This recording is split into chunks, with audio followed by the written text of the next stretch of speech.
if he doesn't make it to the meeting by then, let's see, Susan, you'd be after Sam.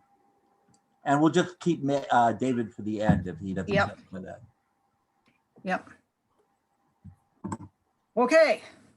I you're ready to roll. Okay. Will I be starting? Yes. Yes. Welcome everyone to the very first Father's Day, Poetorium Father's Day Poetry Project Zoom event. I'm so thankful that you could come tonight. I want to thank everyone that sent in poems and are here tonight to read, and all the contributors to the group ode. And as I said before, this wouldn't be possible if it wasn't for Dee, because it was her brainchild, and she asked me to help her with it. So I guess I will start the whole thing off with a poem of my own. I originally wasn't going to read this because I've read this so many times, but I see there's so many new faces. So the only people I really have to apologize is to Curt, Dee, and Rob, who have heard this many, many times before. But this is called The Farmer's Son. On a certain June evening. Hold off one more second, because David May is joining as we speak.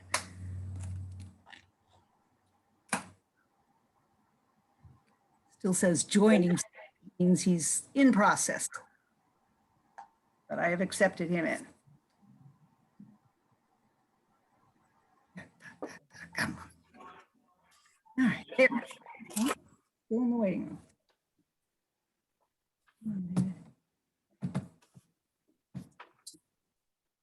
room. Well, maybe you should get started. It seems like he's coming any second, but. Okay, this is my poem, The Farmer's Son. On a certain June evening, unable to descend into the shadowy depths of sleep, I find myself back in the back of a pickup truck, 7 years old and pining away for the Saturday morning cartoons I'll be missing.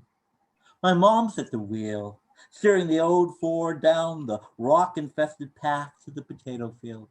My two sisters are already there, so eager to begin, they are digging with their bare hands, the soil accumulating in black quarter-moons at the tips of their nails.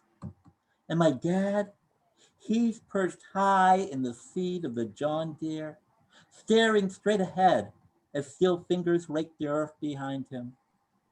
It's our job to walk these trenches, trying to tell the dirt-encrusted spuds from stones, dropping our bounty into burlap feed bags slung over our shoulders. I do not care to be here, laboring under the morning sun. I do not care for potatoes, except for their names. Kennebec, Catawba, Green Mountain, names too exotic, too divine for such bland tasting fleshy tubers. I believe they are really the names of foreign kingdoms, lands of untold wonders. I am the farmer's son, but not a good one.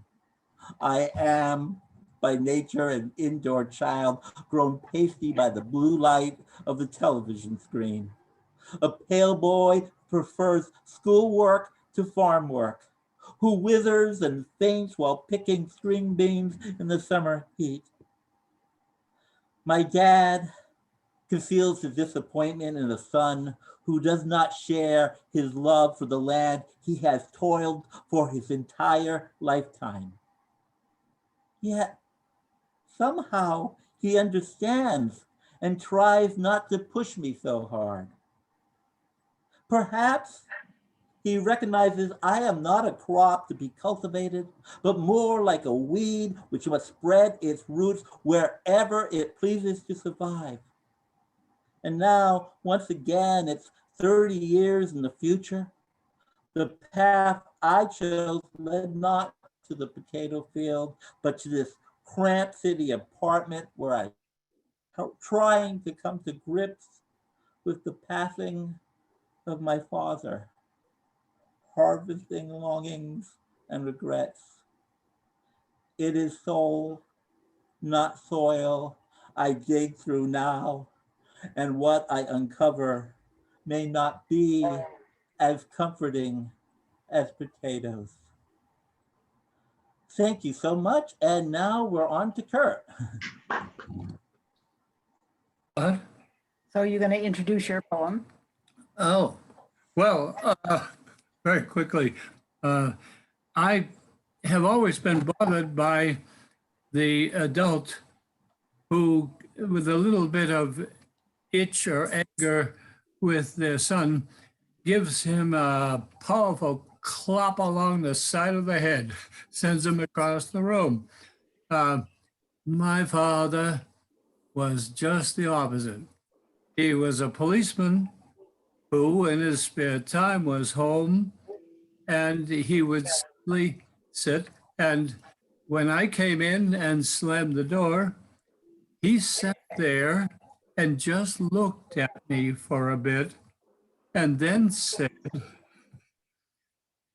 after he came over and touched the knob, he said, "You turn the knob like this. You don't have to slam." That's the story of my father and I. And so I'm going to just interject that the reason we bumped and took advantage of our position to jump in early with Curt's poem is that Curt is legally blind. And so he reading his poetry aloud or in groups like this.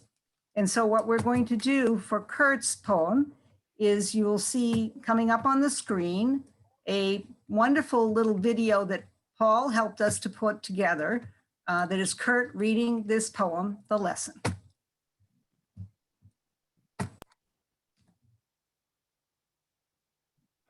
The Lesson. When I was a boy of 7 or 9, my dad taught the closing of doors. We stood by the kitchen door, he leaning low and near, his face become the room itself. He said, "You turn the knob like this." The rough map of his hand covered everything. The knob, the vast kitchen where our lessons met. Perhaps the universe where moments went to be turned and turned until they could be seen from anywhere. You don't need to slam.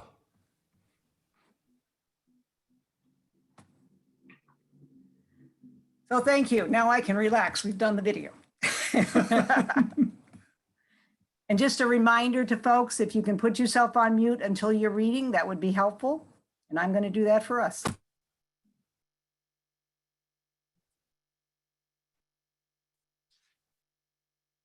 Okay, so I think I'm up. Hello, everyone. Paul, Dee, thank you for putting this together. I love the Poetorium, although I have only interacted with it virtually. I love the scripts, the scripted virtual Poetorium that is something you read and fill in with the imagination. It's just been beautiful, and I'm really look forward to meeting everyone in person. Paul, I've met once before. I'm going to read a poem for my father from a book called Augur. I'll put the link in the chat if anyone's interested. The book isn't completely about my father, but he is at the core of the book. And there are a number of poems about him. He passed away in 2012. And I say this without hyperbole. He was a casualty of the Vietnam War just 50 years or so on. This poem is called Bailiwick. Wheelhouse was never part of my father's lexicon, though I do remember him using the synonym bailiwick. I think he liked the click at the end, the slight touch of baritone drama in cracking down on guys like that, referring to a local wife beater, could definitely be in my bailiwick. He said it as if he were expecting a promotion from truck driver to sheriff. His one promotion took him from the road to head shipper at Gora Brothers Fruit and Produce Company, where his bailiwick included the juggling and barking of orders while solving for the most efficient weave of truck runs in which the violent sociopathy of the old wharf's head chef had to be worked around the hair-trigger tempers of 4 of his drivers. He choreographed the hustling shuffle of avocados, corn, plums, celery, boxes upon waxed boxes of iceberg lettuce, crates of oranges. He charmed the bitter secretary, got a few guys to not vote for Reagan in 1980, to read a few books, and somehow had the racists and black guys, the teachers and dropouts all working together. He told me about how one day he daintily plucked a dead tarantula up from between 2 hands of bananas and dropped it gently onto the left shoulder of the boss's boy home from Princeton for a summer of work or pretend work, scaring the bejesus out of the kid, who leapt up yelping, throwing his box into the air, broccoli falling like ordnance. It's one of those stories that still makes me guffaw and snort before I remember I'm in the middle of a meeting with the community college president and should be paying attention. Pay attention, professor, my dad snaps, then grins. Many years on now, and I still love that included in his bailiwick was blowing up with laughter and scattering across the loading dock the brilliant system he had so carefully effected there. Thank you. And next up is Wayne Daniel Berard. Hello, everyone. I'm an old friend of Paul's. I don't think I know most of you, but it's great to be with you again, Paul. Before I start, I'd like to say that I'm privileged to be the editor of an online journal called SoulLit, SOUL-lit.com. And from everything I've heard, if anybody would ever like to send us anything, please feel free to do so. Soul-lit.com. It's for spiritual poetry, which we construe enormously broadly. I haven't heard anything here tonight that isn't spiritual poetry. So this poem is for my dad, Albert J. Berard, who died of the coronavirus on April 27th of the last year. It's called My Father's COVID.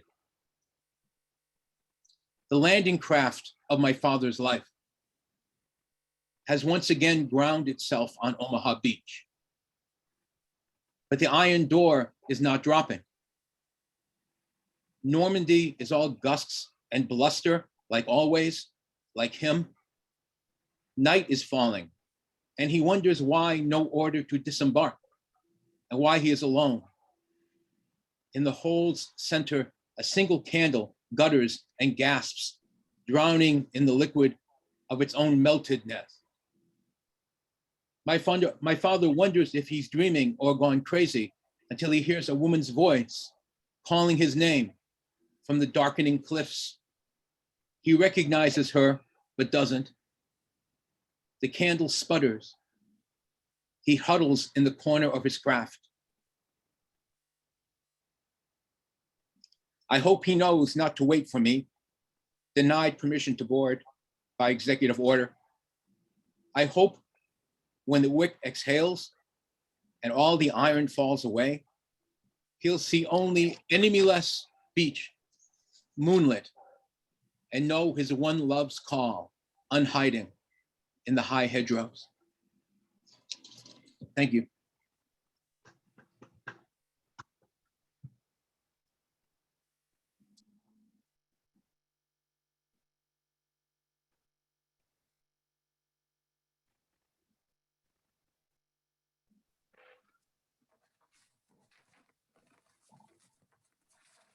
Oh, I would have been more. So the next person up is Tom Ewart. Hi, my name is Tom Ewart. Tom Ewart is a phonetic spelling of how my name is usually mispronounced. As you can hear, if it starts with an E, it's always started with an E. At any rate, I have a website. It's called tommywart.com. If you're interested, you can go there, and there's all kinds of junk there, some poetry, some prose, some audio, some video of me playing guitar, which I don't do much anymore. But at any rate, there it is. This is my poem, which I wrote for this. It's just called Dad. Old and frail at the end, barely able to withstand, living in a double wide near a marshy Everglade, his second wife by his side, a night nurse when my mother died, she took the reins and began to stride along his side to guide his long remaining fate. He always said that you raise your children to leave you, because they would, and I did, but not before he appraised me not only of the way things are, but how they can be if, unafraid, we all learn to just get along in this brave new world we've made. With that, he slipped around the bend. That's it. Thank you.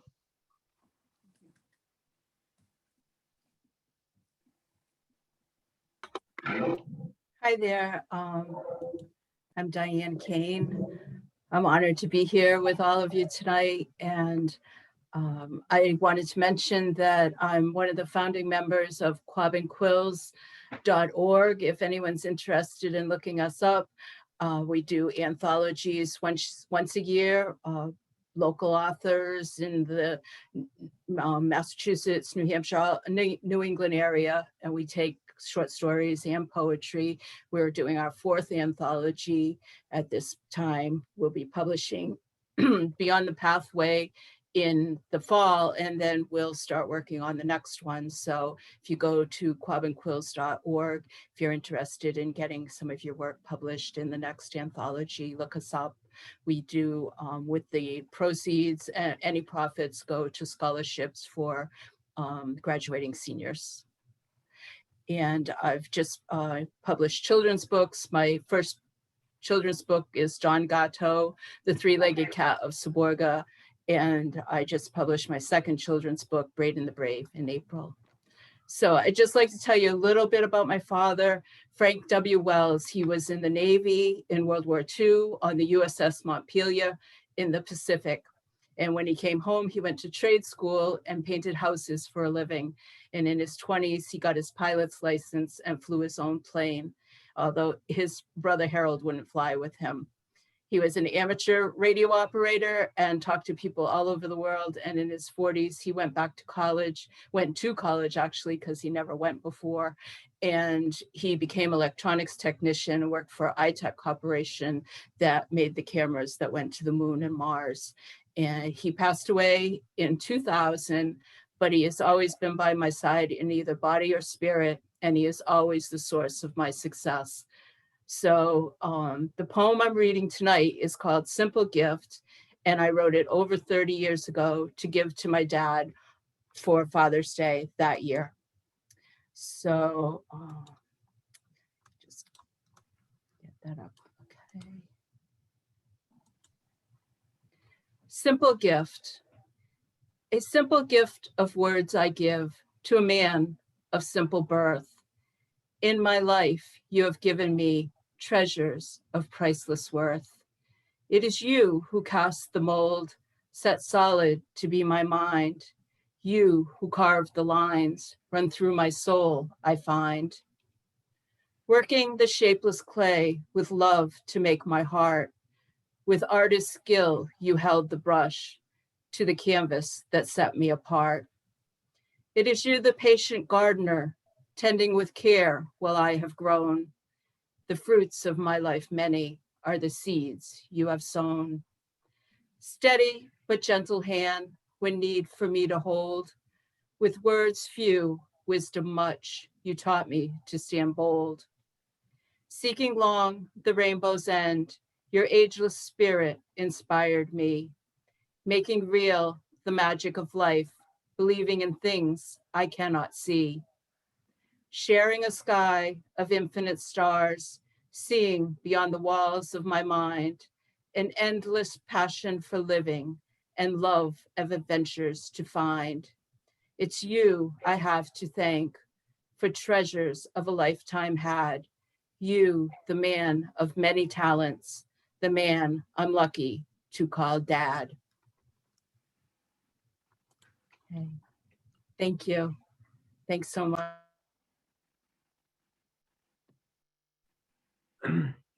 My name is Howard Kogan, and I think two things are relevant about in terms of this poem I'm going to read. One is that my father died when he was quite young. I was 17. As part of the grieving process, I occasionally thought I would see him. That, it turns out, is not at all unusual as part of the grieving process. So this is called My Father, a Sonnet. I look up and not for the first time see my father walking ahead, and seeing him want to catch up, my heart pounding with excitement of being with him, with anger at his leaving. There is so much that has gone unsaid, so much we no longer know about each other.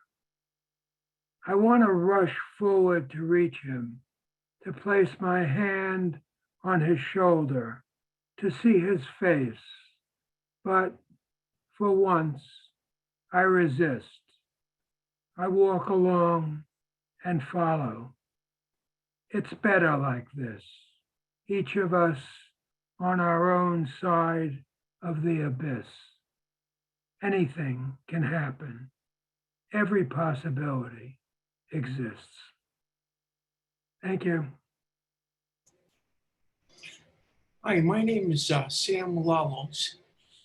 My father and my mother, for that matter, were born 300 yards apart in a little village on the side of a mountain, 3/4 of the way up, called Yiromedi, where there are 30 year-round residents now. And they both finished elementary school, the village school. My father was apprenticed to a metal worker on the island of Corfu. Corfu is a 20-minute ride to the port of Ikomenica, and then an hour and a half ferry to Corfu. And it's debated whether it's the most beautiful island or Rhodes, the most beautiful island of Greece. And he apprenticed there with the metal worker for 2-3 years. He went to the local town that all the villages fed into and opened up a gunsmith shop for hunters and for shepherds and cowherds, people like that who had to fend off boars and wild animals. Then his big ambition, he fought in the Second World War. He fought the Italian invaders. Then he actually fought the Germans. During the German occupation, he was a quasi guerrilla. And then after that, he fought in the Greek Civil War, a proxy war where Greek royalists, which what my father was, fought the communists. His big ambition was to come to America and learn how to become a tool and die maker. So we came to America and he started working the factories of America. First of all, learning how to be a machinist and eventually learning the trade he came here to learn, tool and die making. And he learned it so well that he started his own business. He retired and he sold the business to my younger brother, and my younger brother worked it for the longest time. This poem is a memory I have just before we left for America, back in '54. I was 4 years old. I had just turned 4 years old. And the actual events are when I'm about 3, and they culminate in a field of red poppies. So here goes. Youthful memories. Going to the botanical gardens, fishing for plastic play fish. Ducks and swans, they were beautiful, being fed, tying a string to my toy ocean liner, floating on water. Father strapping me onto his back, then riding on his motorcycle at night through the endless streets of the city of the goddess of Athens, Athena. Lights swirling, sounds jumbled, breeze on my legs, breeze on my face, hair flying. They took my ball with colors like Joseph's robe, and I watched them play soccer with it, by it, for it. They wouldn't let me play. The poor kids talked me into not buying candy, but paying to see a puppet show. It was a good show. I got my money's worth.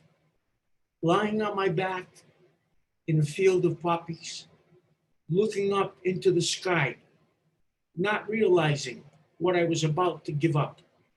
It turned out for the best. Thank you.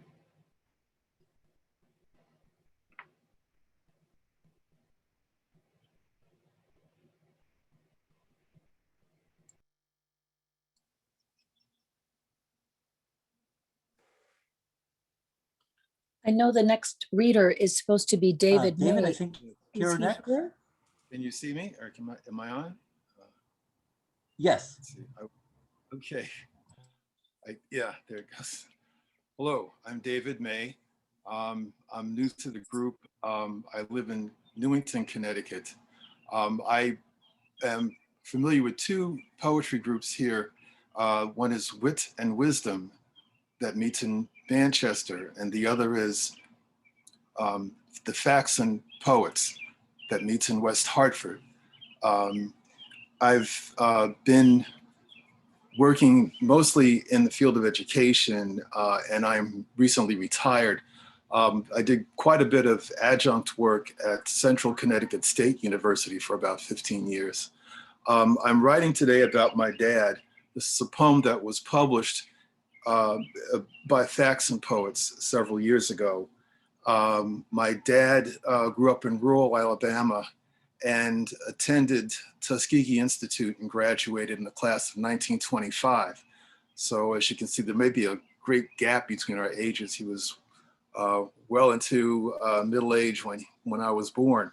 However, he had an interesting career and worked many odd jobs with the railroad, and later developed his own small catering business, catering for the home, and traveled quite a bit. I enjoyed his stories about his growing up, and much of his history and his family have stayed with me through the years. This poem came to me, and it somewhat encapsulates our relationship or my closeness. It is, can you hear me properly? Can you hear me? Okay. This is called Listening for His Voice. This stays with me like breakfast in my mama's kitchen. How my father read aloud to us from the Bible on Sunday mornings, his hands rough, heavy, and strong from years of work, moving so carefully across the thin pages, as if carrying a flashlight through a dark house, searching for familiar passages, those his father read, passages read and sung aloud by solemn voices gathered in quiet, sunlit Sunday meetings I had not known. How the Lord first called Adam, then Noah, Abraham, Isaac, Moses, and the one he called his own. This lingers still between the visits and in the absence that came, how he called out my name. In an instant, I was home. No other voice spoke the same. In the sound of his voice, there was a floor beneath my feet. His resonance defined the space within the walls of every room. With the sound of his voice, he inscribed his story on my soul. It was his voice calling out a warning from the front porch, his voice on the phone calling from work, his voice from the receiver at my dormitory far away at school, his voice from the hall, welcoming and cordial, reminding me of the path by which I came, simply by calling my name. So in his absence, I have learned to listen. Because of absence, I have learned to see. And this endures. In autumn, when I rake the leaves that trees cast down, and the afternoon casts broad shadows across the lawn, his dark presence seems to stand on the periphery, observing as I pass along. I do not hear my father's voice, yet his words remain. And when I sing an old spiritual refrain, I am mindful of the gospel cadence of his speech, as true and as sweet as Kane. I would gladly trade an hour or a single day to hear the vibrato in his song, and his words I know by heart. Thank you.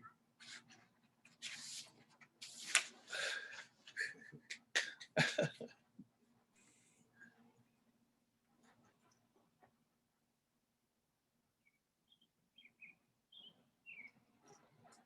was really nice to hear you read, David. I'm glad you were able to join us. Thank you. Thank you to all for putting this together today. The poem I'm about to read called Ode to My Father, like Diane, I wrote this like 35 years ago. And I haven't written poetry until just a few years ago when I retired from teaching. So I was pleasantly surprised to find that I did have a Father's Day poem. So here we go. Ode to My Father. I used to think I didn't know my father very well. Didn't know the times when he helped me onto my bicycle with the training wheels. Didn't know when my shoe was untied. No, he didn't tell me so. He just took care. Wrapped me up when I was too cold, tucked me in so slumber could touch my cheek. I always believed in the Sandman, but I didn't know it was his sleepy dust that closed my eyes. What a guy. Yes, it was my father. Didn't know of all the surprises he would bring to me, even in my waking dreams. For I was too young, too innocent, too naive to perceive that which I didn't know of my father was simply what I just couldn't see. I just knew I had to believe that he is all the things I knew he was and would be to me. Thank you. Thanks.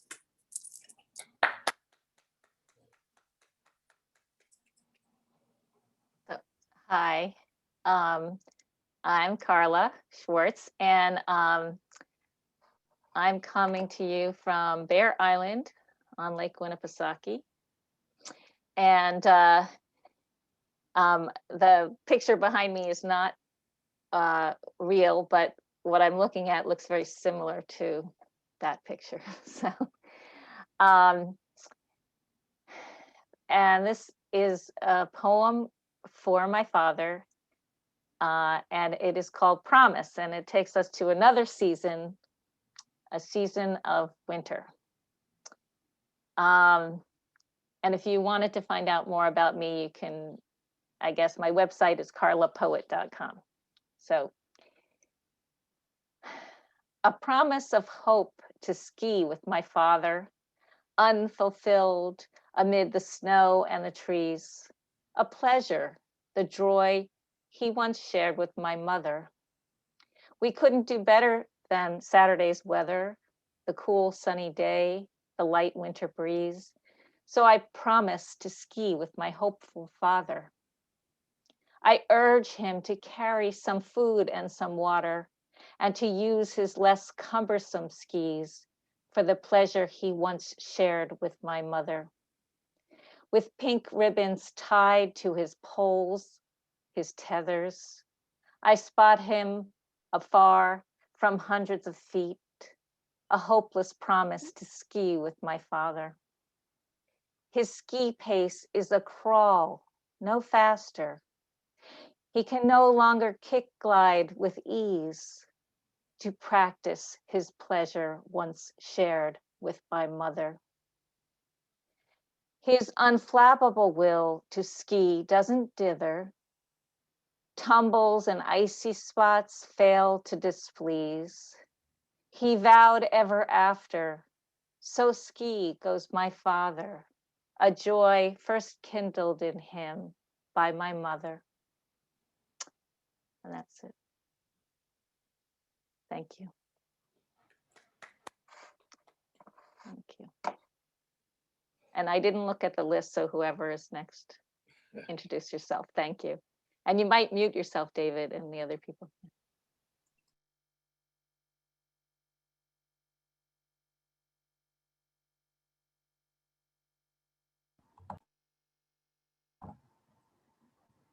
Jim, I think you might be next.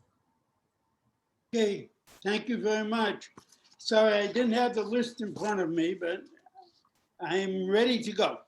I wanted to say that the poem that I'm going to be reading is a poem that I wrote back in the 90s. So it's written a while ago also.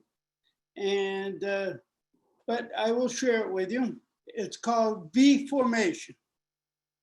There is a gap in the V formation of autumn geese heading south. The foliage glistens with radiant sunlight. JD, my oldest son, is singing Woody Guthrie's Deportees. The crops are all in, the peaches are rotten, the oranges piled in their creosote dung, the reds, the yellows, the oranges mix with the remaining green. The leaves breathtaking, hanging on, refusing to fall. Who are those friends all scattered like dry leaves? The radio says they are just deportees. Was it 20 years ago he serenaded us from the well of the old VW as we drove along these same roads? Through these same leaves from graduate student housing to visit Yaya? Now, JD, following Alo's rendition, yes, scattered like dry leaves all over the topsoil. Woody, Alo, JD, me, red, orange, green, yellow, swirling, blent in an autumn rainbow. My father's own father, he waded that river. Hey, that's a great line, says JD. Yeah, I know, says I. We look up and the gap is closed. The V formation is solid, heading into the 21st century and beyond. Thank you.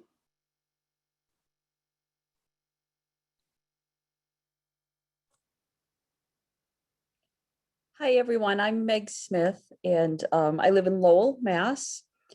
And I've been pleased to be part of the Starlight Virtual Poetorium many times. And I really, especially in these times of relative isolation, it has been quite a great way for the poetry community to come together. So I wanted just to give a shout out to everybody who makes that possible, and for being a part of this evening as well. I was really pleased and honored that this poem that I'm reading was chosen for the Father's Day anthology. And it's inspired by my father.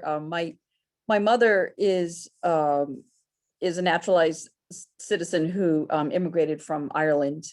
And my father grew up in what was then the predominantly Irish neighborhood of Charlestown. So I like to say that I'm pretty much out of central casting.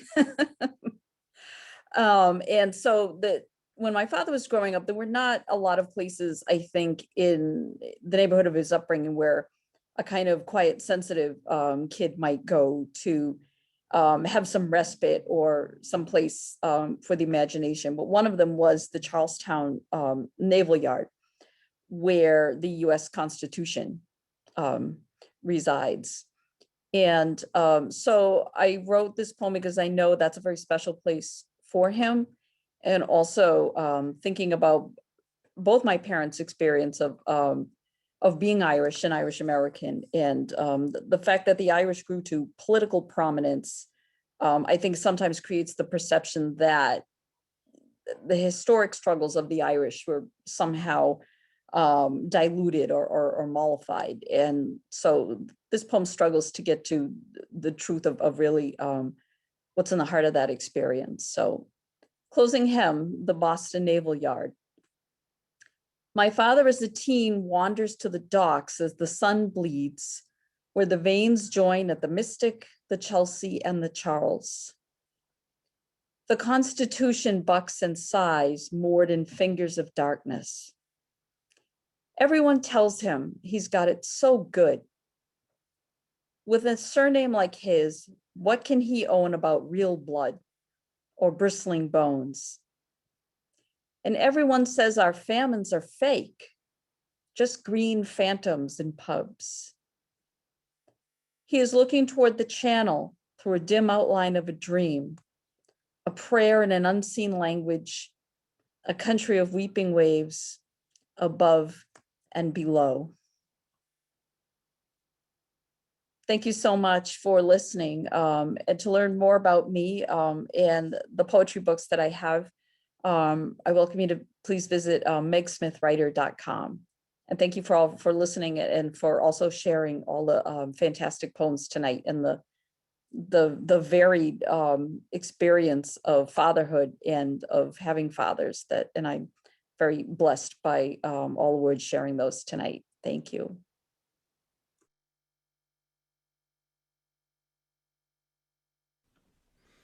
Hello, everyone. I'm Tom Smith, and this is my first time joining you. Thank you very much. And I don't know how often you have music at your meetings, but this is a song that I submitted as a lyric, as a poem, but happily I was asked to sing it for you this evening. This is a song that I wrote trying to process the relationship I had with my father. And he grew up with a very different life experience from me. And in many ways, I think we didn't understand each other. But I think I understand him a little better now that I am as old as I am. You know, when he was the kind of a guy, when he was pleased with me, he would show his pleasure by punching me in the shoulder. And in pretty much every other respect, he didn't say anything. I loved him, but I found him difficult to communicate with.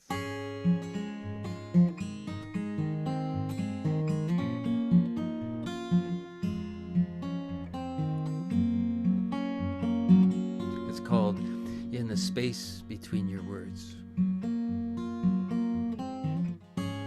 The things I needed you to say,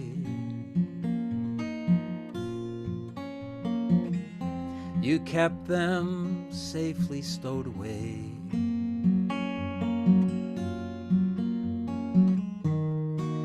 Is something wrong with me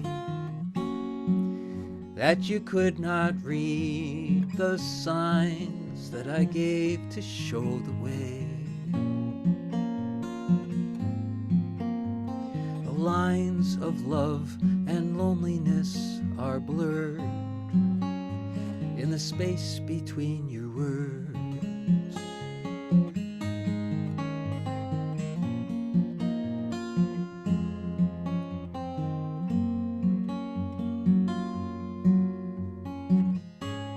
Some words take courage to speak.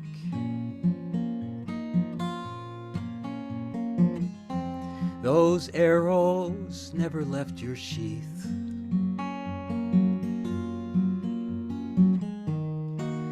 Risk they'd miss their mark, to show what's in your heart, would expose where you were weak. But hurt can be delivered, though unheard, in the space between your words. Rust is like the burning of the sun. It burns too slow for me to see when I was young. trust can span the distance that is spun between a father and his son.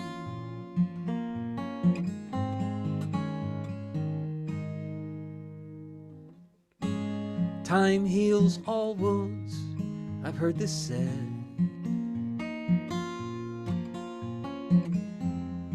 My scars have faded where I bled.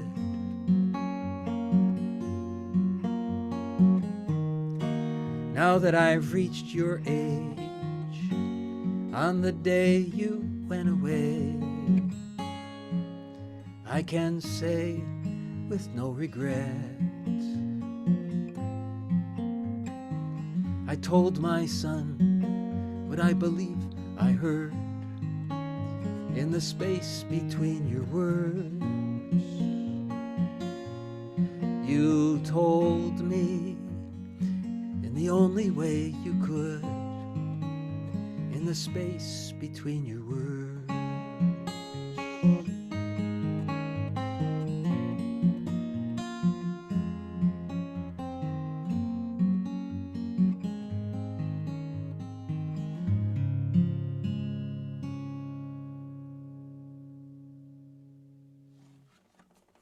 Thank you. I think now we go back to Paul. Actually, we have one more poet before I read the group ode, and it's Jennifer. Yes, thank you, Paul. Yeah, my name is Jennifer Glick, and I live in Wethersfield, Connecticut, and this is the first time I've been part of the group, although I've known about it for some time. Little did I know that I would reconnect with an old friend, Dee. It was so exciting. And I thank Paul and Dee for allowing me to show up tonight, because this is very exciting. And fortunately, I have a poem, a great Father's Day poem. My poem is entitled, The Sunday Saint of Pancakes and Popcorn. And this is to you, Dad, for all those heavenly, delicious Sundays, and to my sister and brother who shared them with me. Early Sunday mornings, religiously, we communed at the kitchen table, mouths watering while Dad heated up the largest frying pan, mixed and poured batter, spatula ready to flip to the high and mighty, instead to us, pancake saucers, lightly browned, slipped in grace onto our plates, butter and syrup ready, sometimes christened with blueberries or chocolate chips. Yum and glory be. Sunday evenings, Dad's sacred practice was making popcorn, carefully measuring the oil, the divine kernels into the lidded pot, gently agitating it across the stove burner to keep them from charring. As we waited patiently in our family room seats before the black and white TV altar, not only to be captivated by Walt Disney by Ed Sullivan, but also to rejoice over fresh bowls of hot, buttered, salted popcorn. Yum again and hallelujah. Thank you.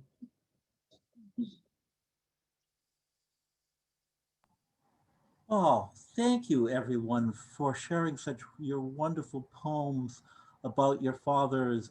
It was just really incredible for me to hear everyone tonight. We're going to conclude the poetry reading with a group ode, and this was actually Dee's idea.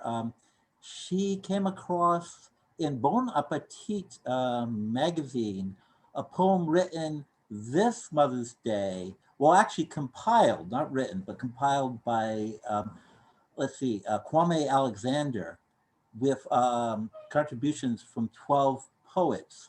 I think it's called, I can't remember, Ceremony of Giving. And it's a really beautiful poem. And I've had experience putting together group poems for the Poetorium. So I asked for contributions, and we have 11 poets that contributed. And I just want to sort of warn you that this is sort of going with the way that Kwame did his poem. This is sort of called a tapestry poem. And what it is a contribution. Your lines that you sent us maybe I've edited, maybe words put to, taken out, put to, combined with other poems. So it's actually taking all our lines and weaving it into a tapestry that becomes one voice.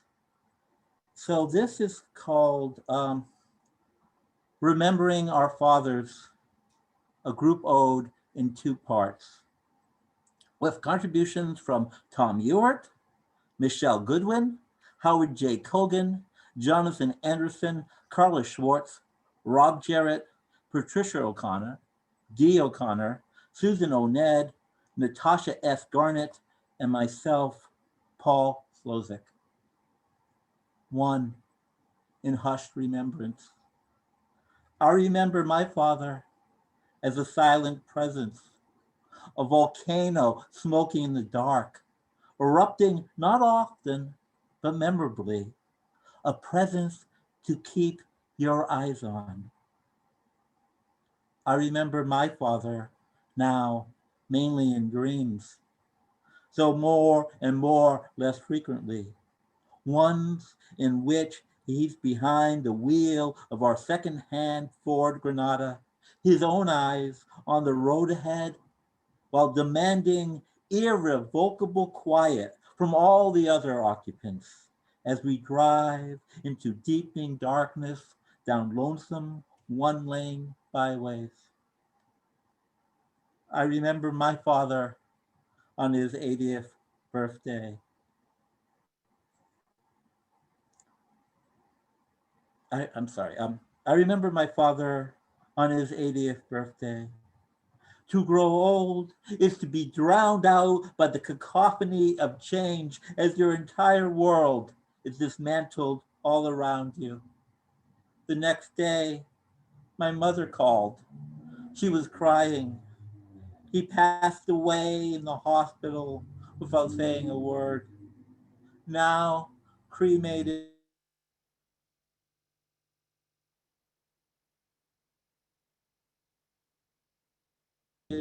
He rests in sulking stillness to the braid. I remember my father when I was a child of 8 or 9, trailing him through the cornfield with my Instamatic camera, clicking and clicking the shutter. The visor of his soiled gray cap pushed up as I captured what I believe was the eternal twinkle in his eyes and a joyous grin animating his face. But now, with hindsight, more likely just his natural reaction to the harsh rays of the glaring afternoon sun. I remember my father's blue-eyed smile, his laughing approval, his circling arms, how he walked me up hills holding my hand, took my picture in the wind. He still has the mustache, the jawline, the straight shoulders of a movie star, and the kindless, gentlest heart. Wine should be sipped, he taught us. A knife respected, the truth told. And the first kiss after shaving was a gift only our daddy could bestow. I remember how our father didn't have time to stop to close the driver's side truck door as he dashed around, loading mowers, filling tanks, changing blades before hustling out for the next job. But did have time to stop to steal our basketball, show off footwork in work boots, fake one way, spin, drop to the other, a beautiful hook shot, arcing, falling, kissing the net, my brother and I cheering in the sun. I remember my father taking me to Pathmark, reading all the labels and teaching me how to shop. I remember my father teaching me jazz, asking me to tape 5 variations of Monk's Misterioso, listening to that tape over and over with Dad, we were both smiling. I remember my father. There could be no other. Black and white suited on the train that he commuted. I remember him on bended knees at his bedside at night, his familiar plea to the divine above. Please help us raise the 7 children in our family.